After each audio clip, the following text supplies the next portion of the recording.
రూపాయలు ఇస్తామని ఫోన్ చేసిన అజ్ఞాత వ్యక్తి నమ్మి గుండె చేయించుకున్న మహిళలు. ఆకతాయిల పని అని తెలిసి వాపోయిన బాధితులు.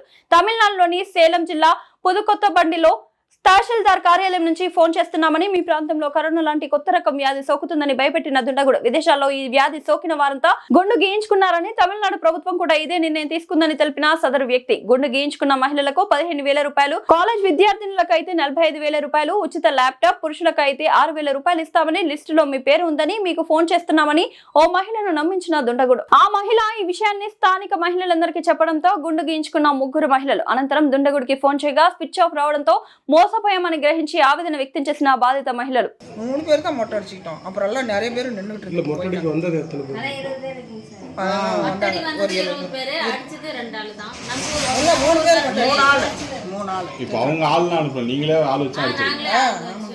ஃபோன் பண்ணி காசு ஆளுக்கு 5,000 கொடுக்குறோம். எல்லாம் இது மாதிரி கொரோனா வைரஸ் வருது, இதெல்லாம் ஒரு 18 பேருக்கு டோக்கன் வந்துருக்குது, வந்து நீங்கள் எல்லாம் மொட்டை அடிச்சுக்காங்க, நாங்கள் கொண்டாந்து காசு கொடுத்துட்றோம், உங்களை ஃபோட்டோ பிடிச்சிக்கிட்டு போகிறோன்னு தான் சொன்னது.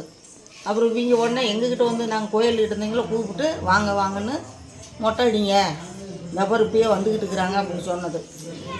ஸ்கூல் பிள்ளைங்களெல்லாம் எவ்வளோ தரேன்னாங்க? 45,000 கொடுக்குறாங்க. ஸ்கூலு மொத்தம் எத்தனை பேர் வந்தீங்க மொட்டடிக்க? 20 பேர்த்துக்கு இருப்பாங்க. அப்புறம் எப்படி எல்லாம் தெரிஞ்சது உங்களுக்கு? தெரிஞ்சா அவங்க போன சுவிட்ச் ஆஃப்ல வச்சுக்கிட்டாங்க. ஓட்ட எடுத்து இல்லை பாப்பா, அவங்க வரலைங்க சார், அதனால அப்படியே சுவிட்ச் ஆஃப்ல வச்சுக்கிட்டாங்க. இங்கே தென்னக்குடி பாளையம் தெரியாமல் போயிட்டேன்னாங்க. அப்புறம் வந்து இங்கே ரோட்டுக்கிட்ட இங்கே வந்துட்டேன், நீங்கள் அடிங்கன்னு சொன்னாங்க. என்கிட்டயும் பேசினாங்க சார்.